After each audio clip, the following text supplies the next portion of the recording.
आदाब नाजरीन, सियासत टीवी के बेहद ख़ास प्रोग्राम हैदराबादी सितारे में मैं आपका मेज़बान के जानी आप सभी का इस्तकबाल करता हूं। दोस्तों, पिछले दिनों हैदराबाद की मशहूर आरजे आयुषी सिंह का एक वीडियो काफ़ी वायरल हुआ, जो बॉलीवुड अदाकार सनी देओल की फिल्म गदर 2 से था। फिल्म के रिव्यू को हैदराबादी ज़ुबान में बेहतरीन अंदाज में पेश किया गया, जिसको शायकीन ने काफ़ी सराहा।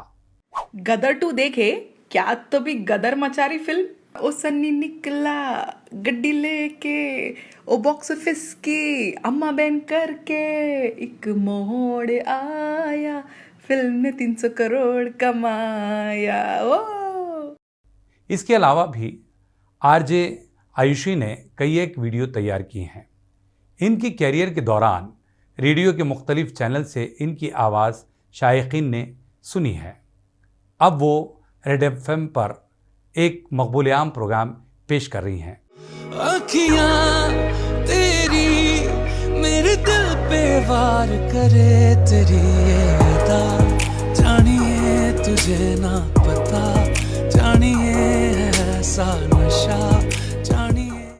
ये आवाज़ जब सुबह की ताज़ा हवाओं की लहरों से गुजरते हुए लोगों के कानों तक पहुंचती है तो रेडियो सुनने वालों के चेहरों पर मुस्कुराहट बिखेर देती हैं। हम तो इनके लिए यही कहेंगे, आयुषी लाती है फुल इन खुशी। जी हाँ, आज की हमारी मेहमान है रेडियो की दुनिया की जानी पहचानी आवाज़ आरजे आयुषी सिंह।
आयुषी सिंह जी, आपका बहुत बहुत इस्तकबाल किया जाता है हमारे इस प्रोग्राम में। बड़ी खुशी हो रही है कि आज आप हमारे रूबरू आई हैं और अपनी दिल की बातें हमसे शेयर करेंगी। Thank you so much. सबसे पहले तो मुझे यहाँ बुलाने के लिए, और सबसे पहला शुक्रिया अदा मैं ऑफ कोर्स हमारे जानी साहब का करना चाहूँगी। आपका इतना खूबसूरत एक तो नाम है, इनका नाम सुन के मैं सबसे ज़्यादा इम्प्रेस हुई थी यहाँ आने के लिए। अच्छा। के जानी जी, एकदम यूनिक सा, डिफरेंट। और दूसरा मैं शुक्रिया अदा करना चाहूँगी सियासत के आमिर अली खान साहब जी का। तो थैंक यू सो मच। ज़बरदस्त खुश हूँ मैं। अरे क्या बात है। चलिए आयुषी जी, आपने जो शुरुआत की थी पिछले 11 साल पहले जी, तो इसकी जो जर्नी है उसको आप किस तरह देखती हैं, उस बारे में बताइए। तो जर्नी को मैं बहुत ही खूबसूरती से देखती हूँ, क्योंकि मेरी जर्नी रिजेक्शन से भरी रही है। अच्छा। ऐसा नहीं था कि मेरे पास कोई एडवांटेज था या कोई गॉडफादर था जो मेरे को रेडियो में तुरंत ले लेता। तो कॉलेज से निकली हुई एक 16 साल की लड़की थी मैं, जिसको रेडियो सुनने का शौक था। अच्छा। इतना शौक हो गया था मेरे को रेडियो सुनने का कि आपको याद है पहले इतने बड़े बड़े टेप रिकॉर्डर आया करते थे।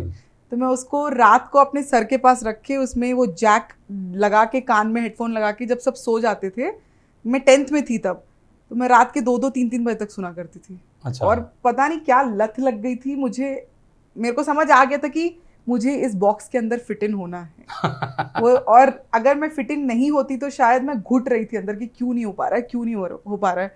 और मैं शायद उस शांत नेचर की नहीं थी कि ठीक है नहीं हो पा रहा है, वक्त आने पे हो जाएगा। मैं थोड़ी रेबेलियस थी, क्यों नहीं हो रहा है, ऐसा क्या है, मैं पूरी कोशिश कर रही हूँ, मैं करके रहूँगी। इस जिद के चक्कर में मैंने अपना पूरा बेस्ट दिया और मैं कोशिश करती रही। लाखों रिजेक्शंस के बाद, काफ़ी सारे अनवांटेड चीज़ें सुनने के बाद, वही बोलते हैं ना, ऊपर वाले ने मेरे लिए दरवाज़ा खोल दिया।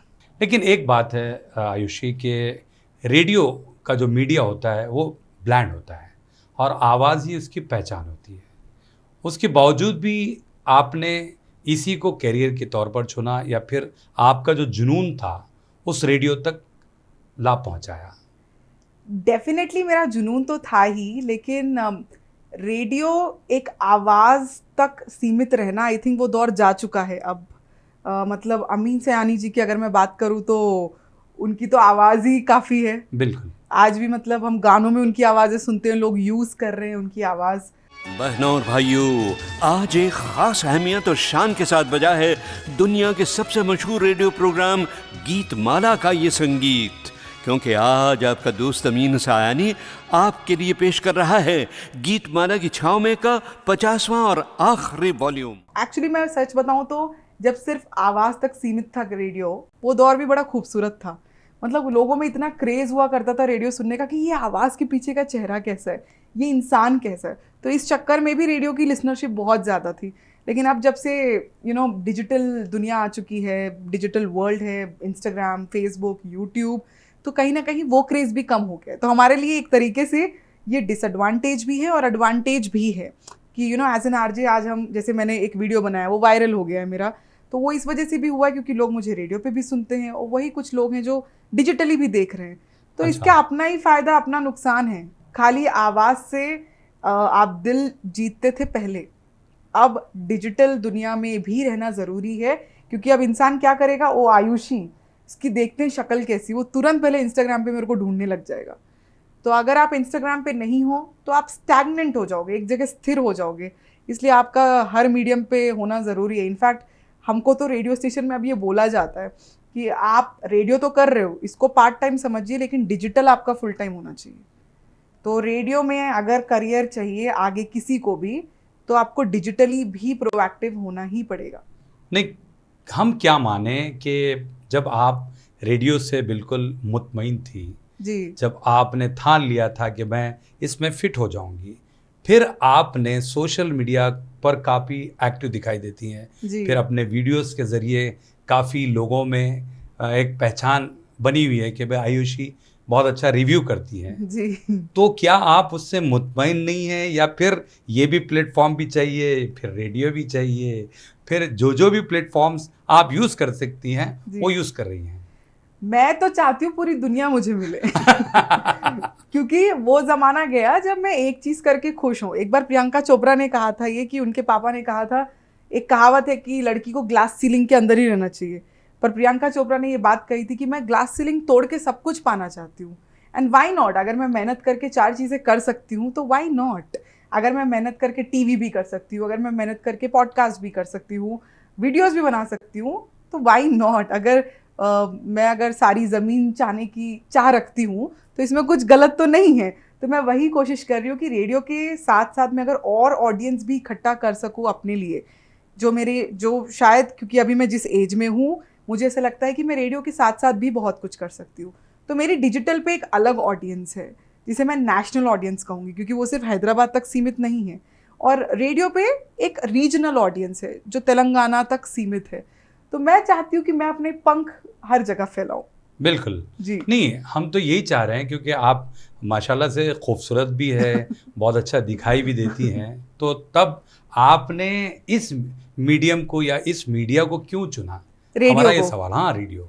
तो मैंने जैसे आपको बताया कि रेडियो को तो मैंने इसलिए चुना क्योंकि मेरा प्यार बहुत ज़्यादा हो गया था रेडियो से। मतलब नींद नहीं आ रही थी मेरे को, और मेरे को ऐसा लग रहा, जिन आरजेस को मैं सुनती थी मेरे को अच्छा। लगता था यार मेरे को भी ये बनना है। और मैं आपको एक दूसरा और रीज़न बताती हूँ क्यों मैं रेडियो पे आना चाहती थी, क्योंकि मुझे सिर्फ रेडियो ही समझ आता था उस वक्त। अच्छा। शायद ऊपर वाले ने मेरे दिमाग में ये फिट करके भेजा ही था कि ये रेडियो की बंदी। मेरी मम्मी कहती है कि जब बच्चे पैदा होते हैं तो वो शांति से पैदा होते हैं, चुपचाप, मतलब बाहर आने के बाद उनको रुलाया जाता है, हंसाया बिल्कुल। जाता है।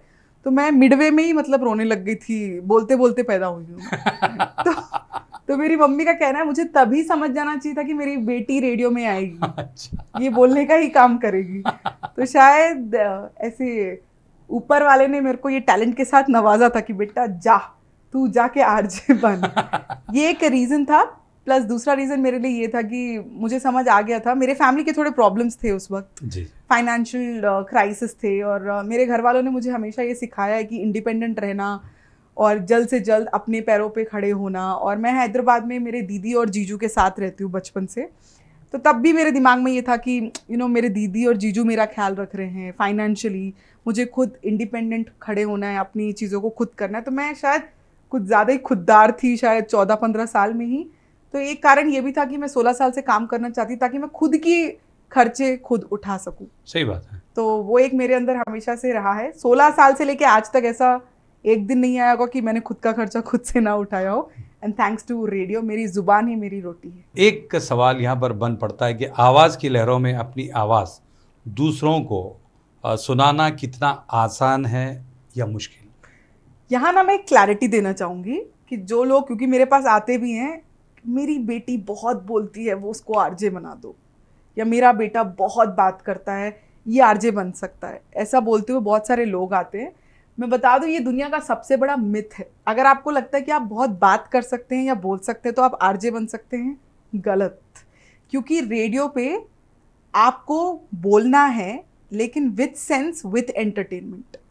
और ये एक टैलेंट है जो सीखने से ही आता है। इसकी ये आपको करते करते करते आता है। अगर आप कंटिन्यू 1 मिनट टॉपिक पे बोल गए, उसमें इंफॉर्मेशन नहीं है और एंटरटेनमेंट नहीं है, तो फिर आप एक आरजे नहीं बन सकते। तो रेडियो एक इंफोटेनमेंट का माध्यम है, और यहाँ पे सिर्फ बक करने से नहीं होता है। यहाँ पर आपको बोलना है with sense, with entertainment, with humour, with information. तो इतना सारा जब आपको बोलना है तो बहुत कुछ सोचना पड़ता है, बहुत प्लान करना पड़ता है, प्रॉपर एक स्क्रिप्ट बनती है, प्रॉपर एक टॉपिक चूज किए जाते हैं। तो डेफिनेटली एक आसान जॉब नहीं है। और वो भी रेडियो में बोला जाता है लेस इज मोर। आपको 1 मिनट मिलता है खाली बोलने के लिए, और उसके बाद तो आपको पता है कि 45 मिनट का ऐड आता है। उस 1 मिनट में आपको जो सुन रहा है उसको हंसाना भी है। उसके 6 सेंसेस में से एक सेंस आपको जागृत करना है। या तो आपको हंसाना है, या तो रुलाना है, या तो वो स्टक हो जाए उसके साथ, या उसकी आंख में आंसू है। वो 1 मिनट में करना बहुत मुश्किल होता है। तो इसका मतलब ये हुआ कि रेडियो जॉकी बनना मुश्किल है या आसान? बहुत मुश्किल है।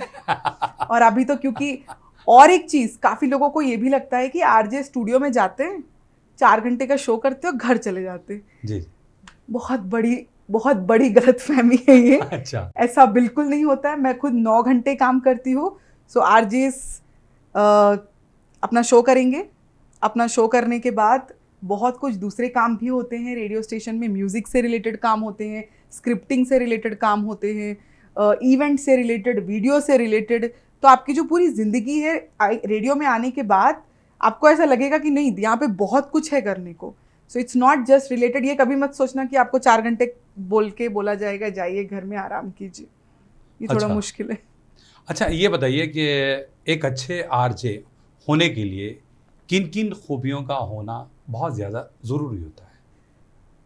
मेरे हिसाब से सबसे पहले तो अगर आपको सक्सेसफुल आरजे बनना है, एक अच्छे आरजे में और एक सक्सेसफुल आरजे में थोड़ा सा डिफरेंस है जी।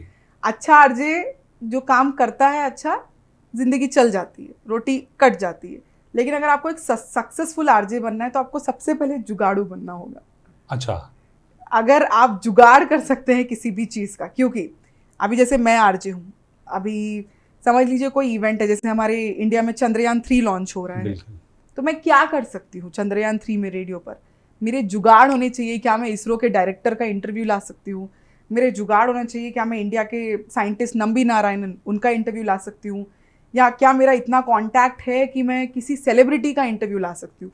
तो आपको थोड़ा सा जुगाड़ू होना बहुत इंपॉर्टेंट है, खोजी होना। अगर आप चलिए किसी को नहीं ला पा रहे हैं मान लीजिए, तो आप कैसे करेंगे शो?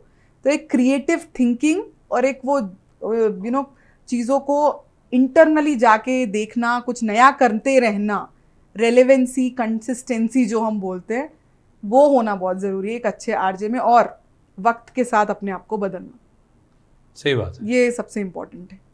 नहीं, एक बात है कि देखिए सोशल मीडिया के इस दौर में जहां इलेक्ट्रॉनिक मीडिया भी थोड़ा सा कम होता नज़र आ रहा है या फिर उसका दम कम कम होता नज़र आ रहा है, तो ऐसे में रेडियो की कितनी अहमियत आपकी नज़र में है, ये बताइए। ये बात हम एक्चुअली रोज करते हैं रेडियो स्टेशन में बैठ के कि हमारा फ्यूचर क्या होगा, क्या रेडियो चलेगा बिल्कुल। आगे, या क्या डिजिटल ओवरटेक कर लेगा सब कुछ। बट इसका अंदाज़ा एक्चुअली हमको लॉकडाउन में लगा। लॉकडाउन में जब हर कोई अपने घर पे था तो हमको लगा था कि रेडियो की लिसनरशिप तो डाउन हो जाएगी, क्योंकि रेडियो चलता ही है। मतलब हमको ऐसा लगता है कि जो लोग गाड़ी में ट्रैवल कर हाँ, रहे हैं वही सही रेडियो बात। सुनते हैं।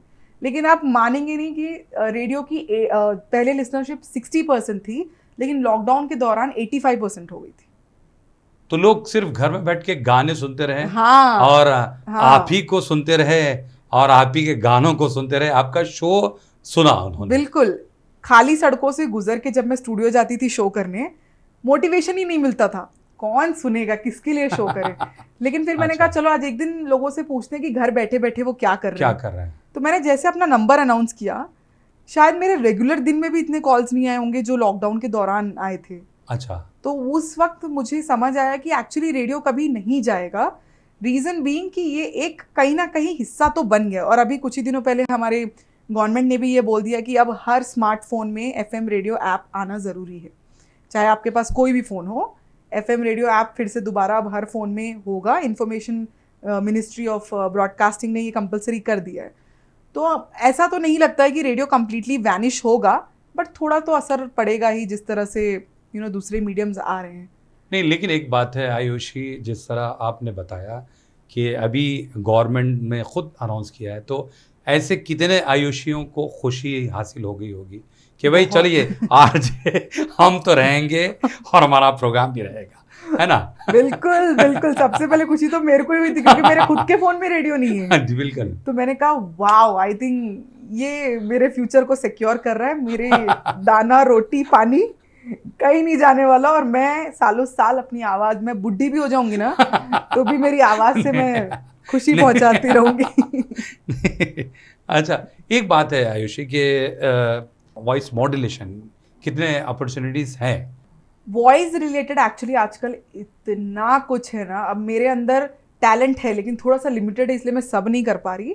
वरना अदरवाइज आप देखिए जितनी भी मूवीज़ हैं, हिंदी मूवीज़ या तेलुगु मूवीज़ जो तेलुगु हिंदी में आ रही हैं या हिंदी तेलुगु में आ रही हैं, उनकी डबिंग के लिए ही आपको इतने मौके और इतना अच्छा आपको रेम्यूनरेशन मिलता है। डबिंग अपॉर्चुनिटीज़ है, वॉइस ओवर अपॉर्चुनिटीज़ हैं, आप पॉडकास्ट कर सकते हैं खुद का। आई थिंक पॉडकास्ट तो इतनी दिलचस्प चीज़ है।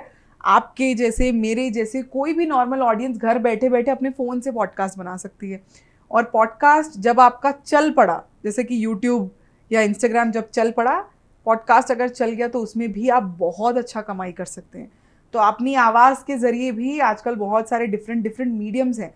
आजकल बहुत सारे ऐसे लोग हैं जो पर्सनालिटी वॉइस ट्रेनिंग कराते हैं। मतलब अगर आपको आता है किसी की पर्सनालिटी कैसे, आपको स्टेज पे अगर आप हैं, या जैसे आप न्यूज़ यहाँ पर एंकरिंग करते हैं, तो आपको पता है कि किस तरह से आपको बोलना है, आप ये भी सिखाते हुए बड़े बड़े कंपनीज में पैसे कमा सकते हैं जी। तो आजकल सिर्फ आवाज़ के ज़रिए बहुत कुछ हो गया है। इतनी सारी अपॉर्चुनिटीज़ हैं। अगर आप गूगल भी कर लोगे opportunities for a voice actor या फिर for a voice over artist, an number of opportunities available हैं। वेबसाइट्स अवेलेबल हैं जहां आप सिर्फ अपना नाम डालिए, अपना नंबर डालिए, आपको बहुत सारे लोग अप्रोच करेंगे कि भाई मेरा ये वॉइस ओवर कर दो। तो वॉइसिंग अब काफ़ी थैंक्स टू डिजिटल मीडिया बहुत ज़्यादा फैल गया है। बिल्कुल सही बात है। इन दिनों एक वीडियो काफ़ी वायरल हुआ है। वैसे तो आपके बहुत सारे जो इंस्टाग्राम पर रील्स बनाती हैं या फिर रिव्यू के तौर पर जो आप पेश करती हैं ऑडियंस के लिए, गदर 2 ये जो बहुत ज़्यादा वायरल हुआ है जी, इसकी अहम वजह आप क्या मानती हैं? इसका जो कंटेंट था, इसका जो थीम था, हाँ। आपके जहन में कैसे आया? ये फिल्म देखने से पहले ही आपने सोच रखा था या फिर फिल्म देखने के बाद आपने डिसाइड किया कि भाई इस तरह का थीम पेश कर सकते हैं और लोग बहुत ज़्यादा पसंद करेंगे? तो जैसे कि आपने बताया कि मैं वीडियोस तो बनाती हूँ, लेकिन गदर 2 का रिव्यू बनाने के पहले आई थिंक मैं थोड़ा कम वीडियोस बना रही थी। मेरा ना वीडियो के ऊपर से इंटरेस्ट हट गया था। अच्छा। कि मुझे ऐसा लगा कि मैं बना रही हूँ, ज़्यादा व्यूज़ नहीं मिल रहे हैं, या फिर ये कंटेंट उतना वायरल नहीं हो रहा है, क्या फ़ायदा है बनाने का। तो मैंने गदर 2 देख ली थी और मुझे फिल्म अच्छी लगी थी। देखने के बाद मैंने कहा छोड़ यार, मैं क्या इसका रिव्यू बनाऊँ, अब नहीं करते हैं। फिर एक दिन मैं ऑफिस में बैठी थी और उसी वक्त एक बंदे ने आके मुझसे बोला, यार तुमने आदि पुरुष का रिव्यू किया था, वो इतना वायरल गया। देखो चिच्चा, आदि पुरुष देखने के लिए आदि नहीं, जबरदस्त पुश की जरूरत है। आदि पुरुष देख के गुजरात के साइक्लोन बिपरजॉय का दिमाग भी बैगन में मिल गया। असल Prabhas uncle, what's wrong with you, कई को हौले पिक्चरा कर रहे तुम, जरा अपने डायरेक्टर को पूछो और कितनी बेइज्जती कराते। तुम्हारे को एक बात मालूम, मेरे गली में एक रामलीला होता, वो रामलीला का Ravan also looks more Ravan than Saif Ali Khan. क्या चिंदे हरकत है। तुमने गदर का रिव्यू किया क्या? तो मैंने कहा नहीं यार नहीं किया। यार तू करना, तू बहुत अच्छा लिखेगी। तो उसने जब ये कहा तब मैं घर गई, मैंने सोचा यार उसने बोला एक बार उसी के लिए कर देते हैं, चलो। सही बात। तो उस चक्कर में मैंने पेन उठाया और थोड़ी लाइनें वाइनें लिखी, थोड़ा देखा गूगल पे क्या वायरल मीम्स चल रहे हैं गदर 2 को लेके, और फिर मैंने अपना वो 420 दिमाग चलाया। अच्छा। अपना 420 दिमाग चला के कुछ फनी डायलॉग्स लिखे, लाइंस लिखी। बहुत स्ट्रैटेजिकली लिखती हूँ मैं, मतलब मुझे पता है कि शुरुआत की लाइन ऐसी होनी चाहिए कि सामने वाला आगे का वीडियो देखे, तो पहली लाइन ही आपकी इतनी स्ट्रांग होनी चाहिए, फिर बीच का कंटेंट हो गया, और फिर एंडिंग आपकी वैसी होनी चाहिए कि स्माइल आए या कुछ तो हो। तो मैंने बहुत स्ट्रैटेजिकली लिखा उस कंटेंट को। फिर उसके बाद ऊपर वाले की दया से मेरी जो हैदराबादी हिंदी है उसमें मैंने जो कत्लेआम किया तो वीडियो वायरल हो गया। और वायरल जब हुआ वो वीडियो, बेसिकली मैंने वो वीडियो बनाया और मैं सो गई। मैंने अपलोड किया शाम को से 6 साढ़े 6 बजे और मैं 8 बजे तक सो गई। अगले दिन जब मैं सुबह उठी तो मेरे को फोन्स आ रहे थे कि यार तूने एक वीडियो बनाया, उसका 1 लाख व्यू जा रहा है, 2 लाख व्यू जा रहा है। तो मैंने कहा सही। और जैसे मैंने फेसबुक खोला तो इट वाज लाइक पूरे कमेंट्स फ्लड्स हो रहे हैं उसमें, लोग लाइक कर रहे हैं, ये कर रहे हैं। मैंने कहा वाह, कल तक मैं वीडियो बनाना नहीं चाह रही थी, मेरा विश्वास उड़ गया था। और आज देखो फुल ऐसा जबरदस्त वीडियो वायरल हो रहा। पाकिस्तान को जैसे पता चला कि गदर 2 आ रही, वहां पे हैंडपंप की सिक्योरिटी भी टाइट हो गई। तुमसे क्या कि 25 साल की जवानी का बोझ नहीं उठाया जा रहा, वहां 65 साल का सनी देओल पाकिस्तान का किसका पाकिस्तान का ट्रांसफॉर्मर उखाड़ दे रहा। तो आई थिंक कोई ऐसा एजेंडा या कुछ भी प्लान नहीं था उस वीडियो के पीछे, जस्ट रैंडम जो मेरे। और ऊपर से गदर 1 हम सबने देखी है, बिल्कुल। ये ये इतना स्ट्रैटेजिकली रिव्यू वही दे सकता है जो पहली मूवी देखा हो। वरना आप कैसे कंपेयर करोगे पहली मूवी को? जैसे उसमें एक लाइन है जो मैंने कही है कि गदर 1 में आप अपनी बीवी को लाने पाकिस्तान गए थे, गदर 2 में आप बेटे को लाने गए, अब क्या गदर 3 में आप सीमा हैदर को वापस छोड़ने और अंजू को लेकर आओगे क्या वापस? अन्नी चिच्चा, एक डाउट क्लियर करो तुम। गदर 1 में पाकिस्तान से सकीना को लाए, गदर 2 में बेटे को लाए, अब गदर 3 में क्या सीमा हैदर को वापस पाकिस्तान छोड़ के अंजू को वापस लाते क्या? तो ये मतलब क्योंकि मुझे पास्ट पता था, क्योंकि मुझे प्रेजेंट पता था और क्योंकि मुझे ट्रेंडिंग पता था। सही बात। तो ये 3 चीजें मैंने मिलाई उसमें। तो कंटेंट क्रिएशन जो होता है वो एक अपने आप में आजकल आर्ट है, टैलेंट है। तो वो करके जो आयुषी सिंह के पास है, जो मेरे जैसे कुछ लोगों के पास है, उसी का मैंने फुल ऐसा जबरदस्त उपयोग करके फुल वायरल कर दिया। आपको भी चेकआउट करना चाहिए मेरा वीडियो, और आपको भी देखना चाहिए गदर 2 review by RJ Ayushi, available on Facebook, YouTube, Instagram. मेरा प्रमोशन हो गया। जो भी हो, फिल्म तो धमाल कर दी भाई। मतलब लोग ट्रक भर भर के देखने जा रहे, अपना पैसा अपना तेल फूक के गांव भर के पूरा कुप्पा थिएटर में पटक दे रहे। तुम अभी तक नहीं देखने गए तो ले जा इससे परदेसी, तेरी मेरी नो दोस्ती। तो बहरहाल मैं आपको इस बकबक को यहाँ पर रोकना चाहूँगा। तो नाजरीन, आप कहीं जाइएगा नहीं, मिलते हैं और बहुत सारी बकबक के साथ आयुषी सिंह के साथ।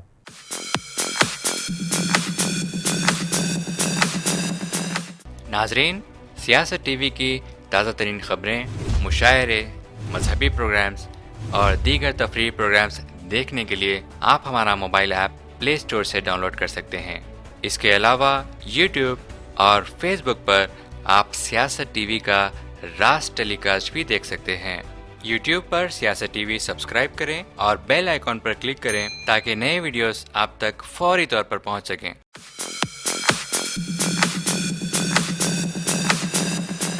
वक्फे के बाद आप सभी का हम खैर मकदम करते हैं हैदराबादी सितारे प्रोग्राम में। आज हम बात कर रहे हैं रेडियो की दुनिया का जाना पहचाना नाम, जिसे आप और हम आयुषी सिंह के नाम से जानते हैं, जो रेड एफएम पर इनका एक बहुत ही मकबूल तरीन शो आता है और लोग बहुत ही ज़ौक़ व शौक़ से सुनते भी हैं।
तो बहरहाल बगबगी के इस सिलसिले को हम आगे बढ़ाते हैं।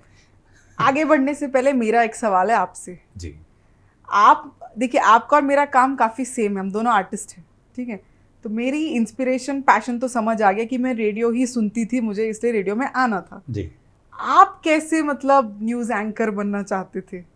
नहीं, देखिए, जिस तरह आपको ये मीडिया नहीं ये मीडिया मिल गया उसी तरीके से मैं एक्टिंग कर रहा था ओह, और एक्टिंग फील्ड से जुड़ा हुआ था जी। लेकिन पापी पेट का सवाल है एक डायलॉग तो सुनाइए ना आपको। नहीं अपने नहीं, ये favorite तो एक डायलॉग। नहीं आयुषी, ये तो आप मेरा इंटरव्यू लेना चाहती है।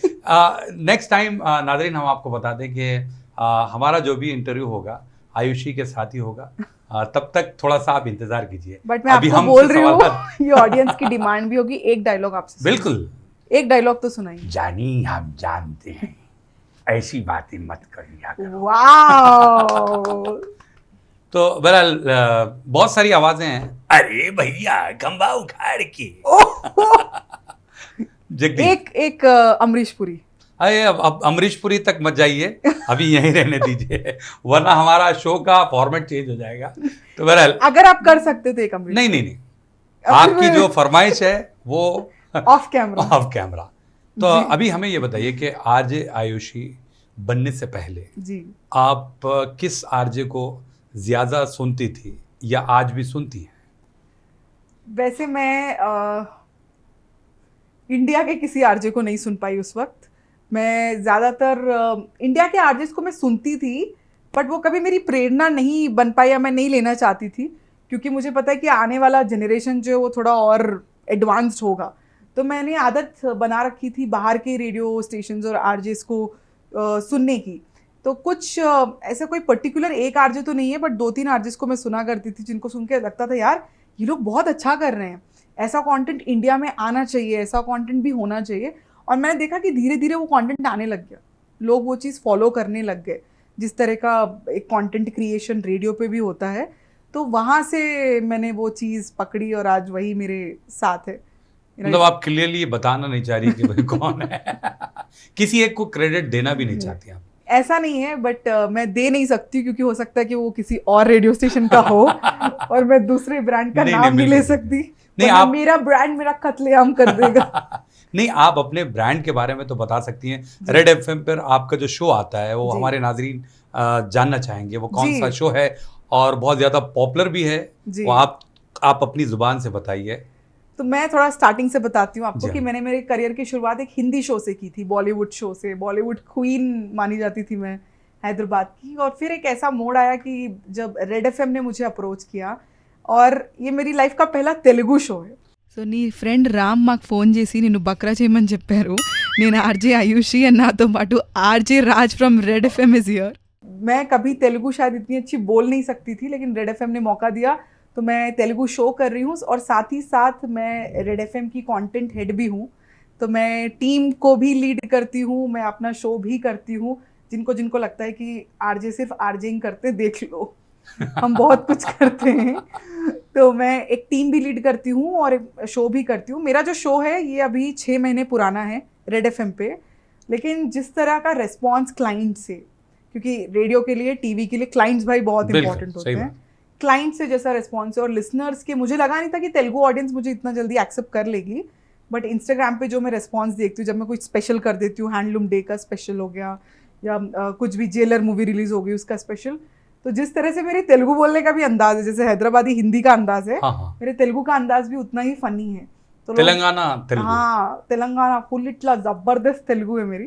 तो वो सुनने के लिए भी लोग आते हैं और ऊपर वाले की दया है कि 6 महीने में काफ़ी लिसनरशिप है शो की, क्लाइंट्स आते हैं ऑन बोर्ड, मेरे जो हेड्स है काफ़ी पसंद करते हैं। तो ये शो भी कहीं ना कहीं, एक तो सबसे पहले मैं एक बहुत कंफर्ट जोन में आ गई थी, मैं इसकी बात करना चाहूँगी। जैसे हम सब एक जॉब में जब होते हैं, करते करते ना एक कंफर्ट जोन में आ जाते हैं, आगे कुछ करना नहीं चाहते, यार इसमें कंफर्ट है इतना ही करते हैं ना, इसके आगे क्यों बढ़ना। मेरे अंदर वो आ गया था। 7 साल से एक शो कर रही हूँ मैं, उस शो की मैं क्वीन हूँ, मुझे पता है कि वो शो पॉपुलर है, अब इसके आगे क्यों, मुझे वो चीज़ तोड़नी थी। तो पहली बात तो तेलुगु अपने आप में एक न्यू लैंग्वेज, तो मैंने वो बैरियर तोड़ा। उसके बाद मैंने एक ऐसा रोल ले लिया जो मेरे 11 साल के करियर में आना बहुत नामुमकिन होता है लोगों सही के बात, पास, बिल्कुल। तो मैंने वो रोल भी ले लिया। तो अभी मैं सबसे चैलेंजिंग पोजीशन पे हूँ, तो मुझे अपने आप को चैलेंज करना बहुत पसंद होता है। और यही मैं सबसे कहूँगी कि हम सब लाइफ में पीछे इसीलिए रह जाते हैं क्योंकि हम खुश होते हैं जो हम कर रहे हैं उसमें, कि भाई बस इतना मिल गया ना, काफ़ी है। अपने आप को जब तक आप चैलेंज नहीं करोगे, जब आप पहाड़ चढ़ते हो, अगर आपने ये सोच लिया कि यार इतना पहाड़ चढ़ लिया ना, काफ़ी है, आप एक और कदम तो बढ़ाओ, चैलेंज तो करो, क्या पता आप ऊपर तक पहुंच जाओ। सही बात। तो वो चीज़ मैंने अपनी ब्रेक की और मुझे बहुत प्रॉब्लम भी हुई उसको ब्रेक करने में, क्योंकि हाँ, एक आदत पड़ गई थी, आराम से ऑफिस जाना है, अपना शो करना है, घर आना है। लेकिन एक कंफर्ट लेवल मेरा ब्रेक हुआ, मैंने कुछ नया किया, कुछ चैलेंजिंग किया, कुछ ऐसा किया जो मैंने पहले नहीं किया। तो इससे मेरा प्रोडक्टिविटी भी बढ़ी। सबसे पहली बात तो ये, मैंने कुछ नया भी सीखा, मेरा नाम भी बढ़ा, मेरा काम भी बढ़ा। सो आई थिंक लाइफ में कुछ नया करते रहना और अपने आप को चैलेंज करना बहुत ज़रूरी है। एक बात है आयुषी कि आपके करियर में वो कौन सा यादगार शो रहा होगा जिसको आप इस प्रोग्राम के ज़रिए या इस शो के ज़रिए याद करना चाहती हैं? एक्चुअली ऐसे 2 मोमेंट्स हैं मेरे करियर में जो मैं कभी नहीं भूल पाऊँगी। सबसे पहला मोमेंट ये है कि जब मैंने एक बार शो होस्ट किया था और मैं स्टूडियो में बैठी हुई थी, तभी सिक्योरिटी भैया का बाहर से फ़ोन आया कि आपसे कोई मिलने आए हैं। मैंने कहा अच्छा, कौन मिलने आए हैं, कोई लिसनर हैं आपके? तो मैं गई। ये कुछ एक ही लिसनर था जो अंधा था, अच्छा, ब्लाइंड था, क्या वो बात, देख नहीं सकता था, और वो करीम नगर से आया था मेरे से मिलने। क्या बात। बस में बैठ के करीम नगर से वो सिर्फ मेरे से मिलने आया था, अकेले, पता नहीं कैसे वो आया मेरे से मिलने। और वो इतने प्यार से बैठा मेरे साथ, उसको मैंने खाना खिलाया, उसने मुझे अपने हाथ से खाना खिलाया, उसको इतना प्यार था और वो प्यार मुझे फील हो रहा था। वरना आजकल किसके पास टाइम है कोई बिल्कुल। करीम नगर से मिलने आए आपसे। बिल्कुल सही बात। मैं एबिट से अलवाल जाने के लिए इतना सोचती हूँ। मेरा ऑफिस अलवाल टू बंजारा हिल्स ही मेरे को चक्कर आने लगते। कोई सही बात करीम है। नगर से आ रहा है, तो वो एक इंसिडेंट था जहाँ मैं सबसे ज़्यादा मूव हुई थी। वो अपनी घर से सिवैयाँ बनवा के लाया था क्या बात है। और मेरे लिए एक वॉच भी लाया था वो खरीद के, मुझे याद क्या है। मैंने उससे पूछा भी ये कौन से ब्रांड की वॉच है, क्योंकि मैं जानना चाहती थी क्या उसको पता भी है, क्योंकि हाँ, वो देख नहीं सकता। सही बात है। तो बोलता मैडम मेरे को वो तो नहीं पता, लेकिन ये वॉच छूने में बहुत स्ट्रांग लग रही थी, ओहो, क्या तो बात। इसलिए मैं आपके लिए लेकर आया। तो ये एक मोमेंट मेरे लिए बहुत बहुत बहुत ज़्यादा स्पेशल था।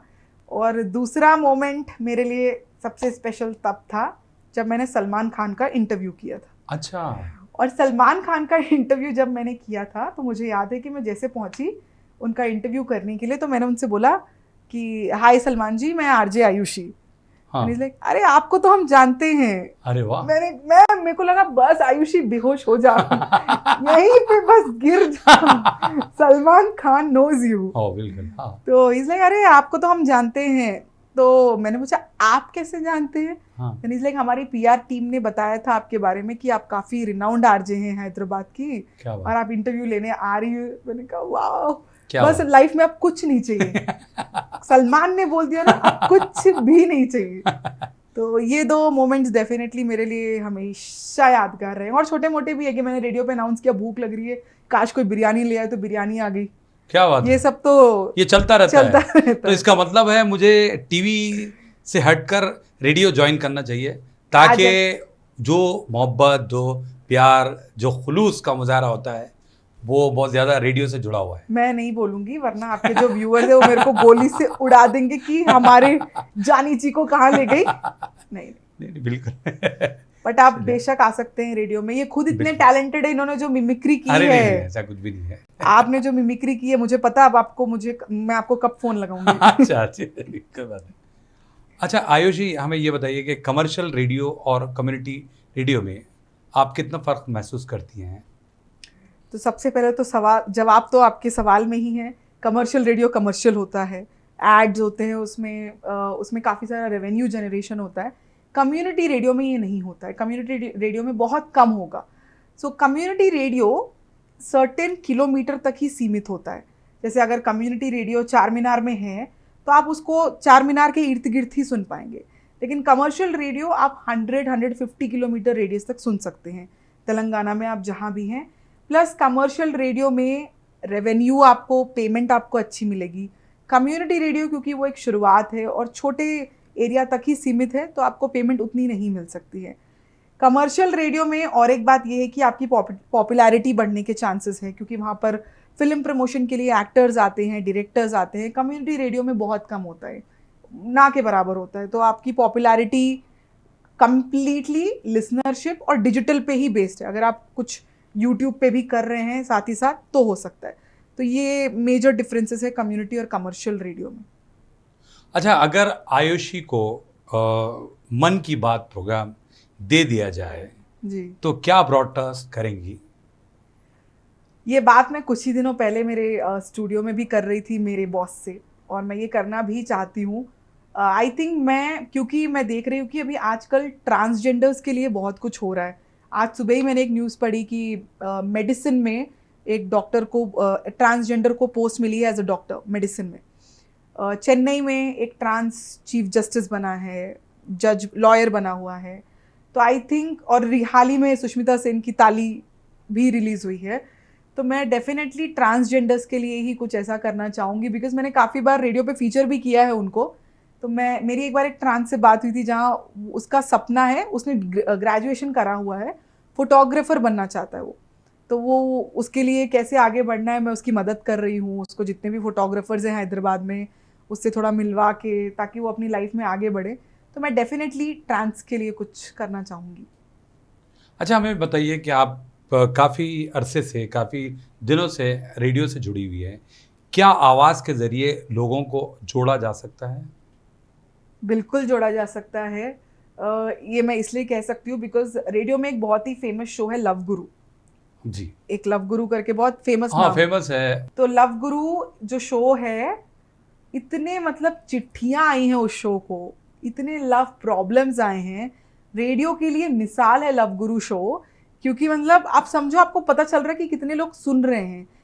बॉक्स भर भर के चिट्ठियाँ आती थी, love problems, extra marital affair problems, breakup problems और पता नहीं क्या क्या प्रॉब्लम्स। तो आई थिंक डेफिनेटली रेडियो जोड़ के रखता है। और मैं तो सुबह का शो करती हूँ 7 से 11, तो मुझे तो ऐसा लगता है कि मेरे अलावा कोई उठता नहीं है उस वक्त, लेकिन सुबह भी लोग मुझसे जुड़ते हैं, सुबह सुबह 7 बजे। तो कहीं ना कहीं ये लगता तो है कि लोग सुनते भी हैं, मानते भी हैं, समझते भी हैं और जुड़ते भी हैं। तो इससे लोगों से हम जुड़ सकते हैं, 100% जुड़। लेकिन उस तरह का शो भी होना चाहिए बिल्कुल, जिस तरह लव गुरु है। जी, प्यार बांटते रहो, प्यार और बांटते लोगों रहो। से जुड़ते रहो। अभी जैसे हम कोई रेडियो पे कुछ स्पेशल्स भी करते हैं, जैसे हम इंडिपेंडेंस डे पे समझ लीजिए हमने कुछ स्पेशल किया एक मॉल में, और हम रेडियो पे बोल रहे हैं कि हम इंडिपेंडेंस डे पे स्पेशल कर रहे हैं, आप अपने बच्चों के साथ, अपने वाइफ के साथ, हस्बैंड के साथ आइए, हम आपको सो एंड सो गिफ्ट देंगे, आप हमारे साथ ये खेलिएगा, वो खेलिएगा। तो जब हम वहाँ पर भी क्राउड देखते हैं तो समझ में आता है कि लोग सुन के आ रहे हैं और आके वहाँ पे हमसे मिलते हैं कि हम आपको रोज़ सुनते हैं, आपने उस दिन ये बात की थी तो मैंने ऐसा बनाया घर पे, मैंने ऐसा किया। तो इन्हीं सब चीज़ों से समझ आता है कि लोग अभी भी सुनते हैं, जुड़ते हैं। सही बात है।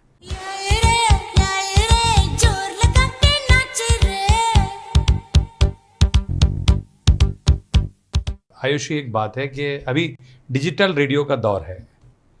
क्या वो रेडियो का मुकाम हासिल कर पाएगा? डिजिटल रेडियो, हाँ, रेडियो। डिजिटल रेडियो और फ्रीक्वेंसी रेडियो का मैं आपको एक डिफरेंस बताती हूँ, क्योंकि मैं दोनों प्लेटफॉर्म पे हूँ. जी। Digital radio is nothing but podcast, और रेडियो इज फ्रीक्वेंसी वाला जो हम नॉर्मल सुनते हैं. देखिए, digital radio is not now. मतलब डिजिटल रेडियो में आप रिकॉर्डिंग करके डाल दोगे, आप कभी भी सुनो. But radio is now. अभी चंद्रयान 3 लॉन्च हुआ या नहीं हुआ, ये आप रेडियो को सुनोगे अभी. पॉडकास्ट पे या डिजिटल मीडियम पे हो सकता है वो उसने पिछले हफ्ते डाला हो, आप आज तक सुन रहे हो. तो रेडियो का मेन मकसद यही है कि it is very now, it is very today, it is very current. In fact आपको ये बात बोलना चाहूँगी कि न्यूज़ चैनल्स या न्यूज़ पेपर्स न्यूज़ ब्रेक करते हैं कोई भी लेटेस्ट, उससे पहले रेडियो ब्रेक करता है. क्योंकि रेडियो के पास इंस्टेंट, आप लोग को इंतज़ार करना पड़ता है बुलेटिन का, जैसे. लेकिन हमारे पास जैसे न्यूज़ है, हमने उसी वक्त, guys this is breaking on radio. तो रेडियो का ये एक पावर है कि radio is now. Digital medium आप कभी भी देखते रहो. आपने कल डाला, मैं आज देख सकती हूँ, परसों देख. रेडियो मैंने आज जो बोला वो आप कल नहीं सुन सकते रेडियो पे, कल कुछ नया सुनेंगे. तो ये एक छोटा सा स्लाइट डिफरेंस है डिजिटल और करंट रेडियो का. नहीं, लेकिन देखिए, आपने जिस तरह बताया कि भाई रेडियो का जो पावर है वो अपनी जगह है जी. लेकिन लोग, जैसे कोई चीज़ यादगार हो जाती है, तब आप सुनना चाहती हैं या फिर देखना चाहती हैं. जी. डिजिटल से एक फ़ायदा हो जाता है कि भाई आप कभी भी किसी भी मोड़ पे, है ना.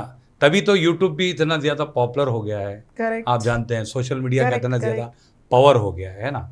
अब ये आई, वो बात चली गई, है ना. Correct correct. ये भी एक तरह से मैं समझता हूँ फ़ायदा नुकसान तो लगा हुआ है. नहीं, बिल्कुल है, बिल्कुल है. इनफैक्ट अगर जैसे कोई लिसनर है जो मुझे रेडियो पे नहीं सुनना चाहते हैं, जो मुझे डिजिटल मीडियम पे सुनेंगे, तो हो सकता है कि टॉपिक पुराना हो, लेकिन मैं टॉपिक के बारे में 15 मिनट बात कर रही हूँ, बिल्कुल, तो वो सुनना पसंद करेंगे. तो सर्टेन ऑडियंस डिजिटल की है, सर्टेन ऑडियंस लेकिन रेडियो की भी है. नहीं ऐसा, मैं जब आप हमारे सामने गुफ्तगू कर रही हैं जी. तो हम बकबक की बात बकबक आपकी सुने जा रहे हैं. तो हमें ये बताइए हमें ये बताइए कि बकबक की दुनिया के अलावा जी, आपकी मसरूफियत और क्या होती है? बकबक की दुनिया के अलावा मेरी मशरूफियत मेरे दोस्तों में होती है. मेरी मशरूफियत मेरी दीदी में ज़्यादा होती है. अच्छा. क्योंकि यूजुअली लोग अपनी मम्मी की बात करते हैं, लेकिन मैं मेरी दीदी से ज़्यादा क्लोज हूँ.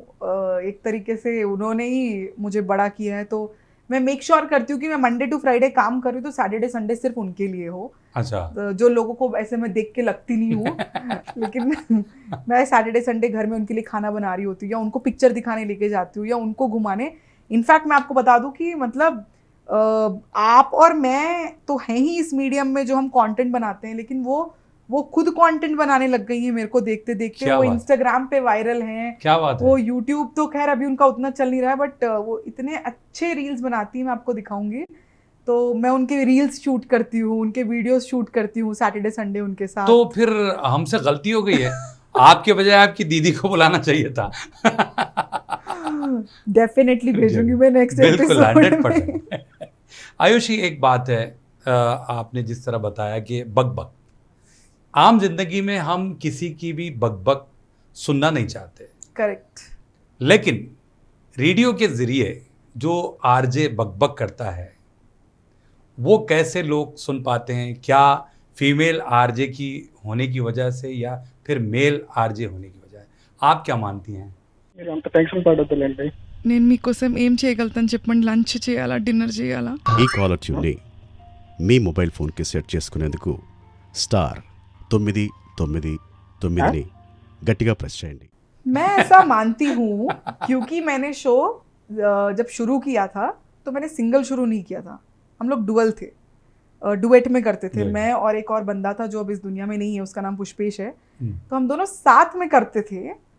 और मैं आपको सही बताऊं, मेरे से बात करने को कम और उससे बात करने को ज़्यादा फ़ोन आते थे. अच्छा. जबकि हम दोनों साथ में शो कर रहे होते थे. तो तब मुझे समझ आया कि इट्स नॉट अबाउट लड़का है या लड़की है. रेडियो पे डेफिनेटली एक लड़की की आवाज़ मीठी होती है, एडवांटेज तो है, लेकिन भाई अगर लड़के का बोलने का अंदाज अट्रैक्टिव है ना, तो वो लड़की को भी मात दे सकता है. और इस बंदे ने मेरे को दिया था. अरे वाह. तो मेरा शो उसके बाद जब मैंने अकेले लगाम संभाली फिर बढ़ता गया. बट अगर हम दोनों साथ में कर रहे होते ना तो ये मार लेता बाजी. अरे वाह. तो आई फील, और ऐसे इनफैक्ट मैं जब 10th में थी, जब मैं रेडियो सुनती थी, मैं एक लड़के की आवाज़ पे ही फिदा थी, मतलब उसकी आवाज़ आज भी हम सब याद रखते हैं। तो I think it's all about आप किस तरह से बातों से अट्रैक्ट कर लेते हो, सही चाहे है। आप लड़के हो या लड़की हो। और आजकल तो इतने सारे मेल पॉडकास्टर्स हैं, मैं खुद बॉस हूँ 4 लड़के आरजेस की। मेरी टीम में 4 लड़के आरजेस हैं जिनको मैं लीड करती हूँ, और मैं बहुत खुश हूँ कि मैं I am guiding 4 men of my strong men of my life. तो मेरी तो टीम में लड़कियाँ ही नहीं है आरजे, तो मैं अकेली इकलौती सुबह बस। तो अब ऐसा नहीं रहा है कि मेन या वुमेन की वजह से। हाँ, वो बात अलग है, अगर आप आयुष्मान खुराना की ड्रीम गर्ल 2 से इंस्पायर्ड हैं तो आप लड़के होकर भी हेलो मैं पूजा बोल रही हूँ कर सकते हैं, बट अदरवाइज नहीं, मैं वही तो पूछ रहा था। तो बहरहाल आपने अधूरा जवाब दिया। मुकम्मल जवाब ये है कि भाई आम जिंदगी में जो भी बकबक करता है उसको इग्नोर किया जाता है, लेकिन रेडियो के ज़रिए जो भी बात आती है ये मजबूरन सुनता है जो भी लिसनर है, या फिर उसको नॉलेज के तौर पर लेता है। आप क्या मानती हैं? अभी तो उल्टा हो गया है। अभी तो लिसनर ना इतने एड सुनने के बाद वेट करता है कि भाई 1 मिनट तो गाना या आरजे सुनाई दे। अभी अच्छा। उल्टा हो चुका है। पहले ही ऐसा था कि हाँ यार ये बहुत बोल रहा है, थोड़ा दूसरे चैनल, पहले ऑप्शंस थे। हाँ, अब आपके हाँ, पास ऑप्शंस नहीं है, आप दूसरे चैनल में ट्यून इन करोगे फिर ऐड सुनाई देगा, तीसरे चैनल में ट्यून इन करोगे फिर ऐड सुनाई देगा।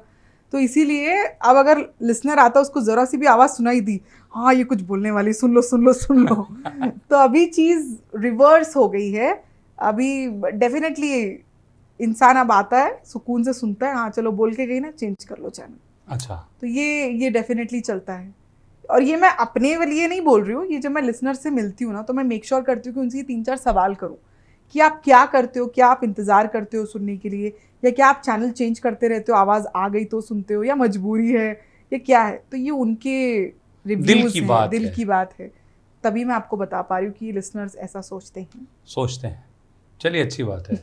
वो उस जमाने में एक ही आवाज आती थी, हाँ बहनों और भाइयों दिल थाम के बैठिए, अब हमारे सामने बैठी हैं आयुषी सिंह, जो बहुत सारी बातें बताई बहनों और भाइयों, लेकिन आप जाइएगा नहीं। वो ये इंसान मेरी जॉब खा सकते हैं। मैं मेरे बॉस को ये इंटरव्यू बिल्कुल नहीं दिखाऊंगी। नहीं बिल्कुल। अब बॉस को बता दीजिए ये लड़की भी बहुत सारे लोगों का जॉब खा सकती है। तो बहरहाल आयुषी जी आप आई, बड़ी खुशी हो रही है, और वक्त इस बात की इजाज़त नहीं देता क्योंकि आप भी बोले जा रही हैं, मैं भी बोले जा रहा हूँ, क्योंकि वक्त भी एक मुकर्रर होता है एक प्रोग्राम का। तो बहरहाल आपका बहुत बहुत शुक्रिया, आपने इतना वक्त दिया और बहुत अच्छी अच्छी बातें बताई। चलते चलते जो लोग रेडियो से जुड़ना चाहते हैं या फिर आपकी दुनिया से जुड़ना चाहते हैं, उनके लिए आपका पैगाम क्या रहेगा, आपका मैसेज क्या रहेगा, जो भी नए आरजेस कैरियर के तौर पर चुनना चाहते हैं इस फील्ड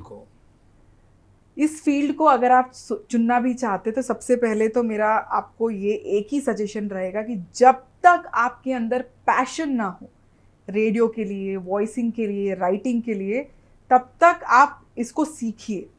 क्योंकि इस चीज़ के लिए पैशन, पेशेंस, पैसा, ये 3 पीस बहुत इंपॉर्टेंट है। और क्योंकि एज एन आर्टिस्ट चाहे आप किसी भी फील्ड में हो, स्ट्रगल तो 100% है। चाहे आप सिंगर हो, चाहे आप पेंटर हो, चाहे आप राइटर हो, या आप आरजे हो, तो एक स्ट्रगल के बाद ही ये आपको हासिल होगा, ये मैंने सीखा हुआ है। दूसरा, आप ट्रेनिंग लीजिए, आप आरजे की ट्रेनिंग ले सकते हैं, आप वॉइसिंग की ट्रेनिंग ले सकते हैं, पॉडकास्टिंग की। जैसे मैं खुद भी ट्रेन करती हूँ, मैं कोर्सेज लेती हूँ आरजेइंग की, वॉइसिंग की। तो मैं फिर से अपना प्रमोशन कर रही हूँ, आप मुझे कांटेक्ट कर सकते हैं। मैं इंस्टाग्राम, फेसबुक, ट्विटर, हर जगह आरजे आयुषी के नाम से अवेलेबल हूँ। तो आप जैसे ट्रेनिंग लेंगे तो आपको सबसे पहले तो एक टेक्निक पता चलेगी। जैसे मैंने जब ट्रेनिंग ली थी तो ट्रेनिंग 100% हेल्प नहीं करती, लेकिन आपको टेक्निक पता चलती है, प्लस आपको रास्ता एक दिखने लगता है कि कैसे इसमें से जाना है।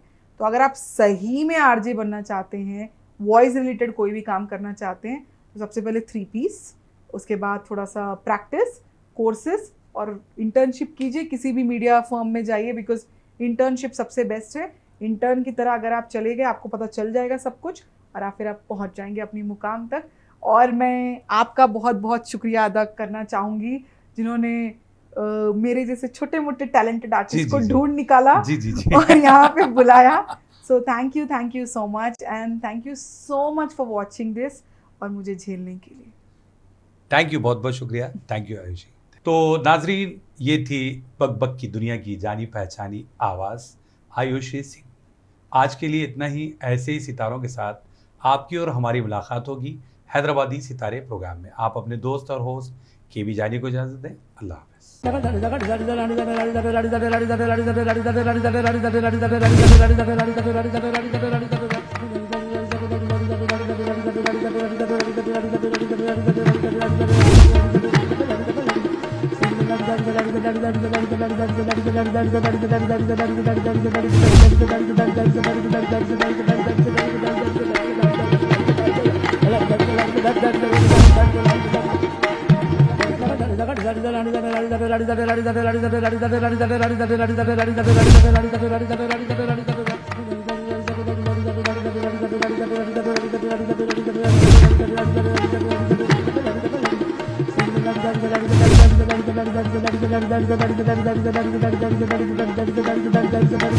Thank you.